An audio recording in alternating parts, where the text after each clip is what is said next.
In the 119-year history of the Australian Army, there's only ever been one Indigenous battalion.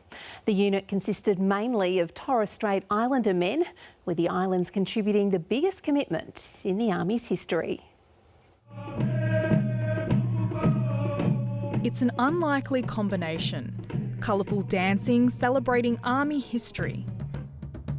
But the Torres Strait Islander Light Infantry was no ordinary unit. In those days, when they did not have the rights and privileges of most Australians, but they stood up for country, for community, and ultimately for all of us. 75 years on, the former soldiers from the unit have come together to perform for friends, family and invited guests. The Torres Strait Islander Light Infantry Battalion began its life in 1941. With just over 100 men, it grew quickly. Torres Strait Islander men, when asked, volunteered in an extraordinary number. 882 members of the community volunteered. Possibly the highest pro rata rate of volunteerism in the entire country during the Second World War. In all, 1/5 of the entire population had enlisted. Today, only 3 surviving members are alive. 2 of them attended the event.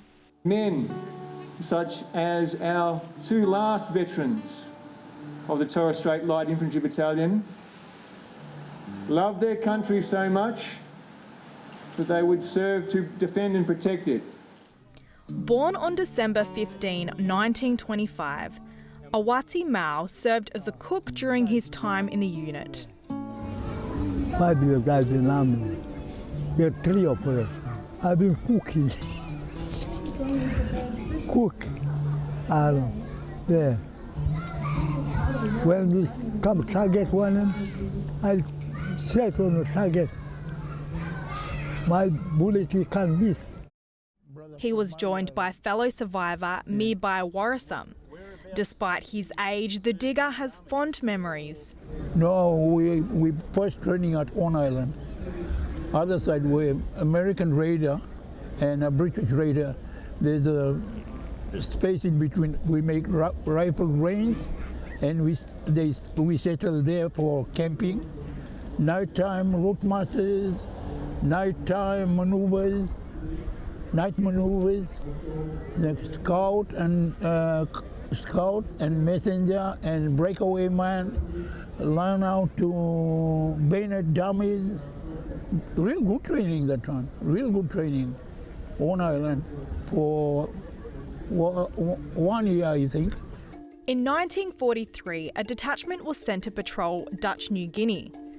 3 years later, in 1946, the battalion was disbanded. To date, the Torres Strait Islander Battalion is the only Indigenous battalion to ever be formed in Australian military history. Looking back to 75 years ago, it's extraordinary to believe so many men had volunteered to serve the country which at the time was discriminating against them. There is no other part of this country that served at such a great rate. We owe an extraordinary debt of gratitude and acknowledgement to these men and to what they gave for their country.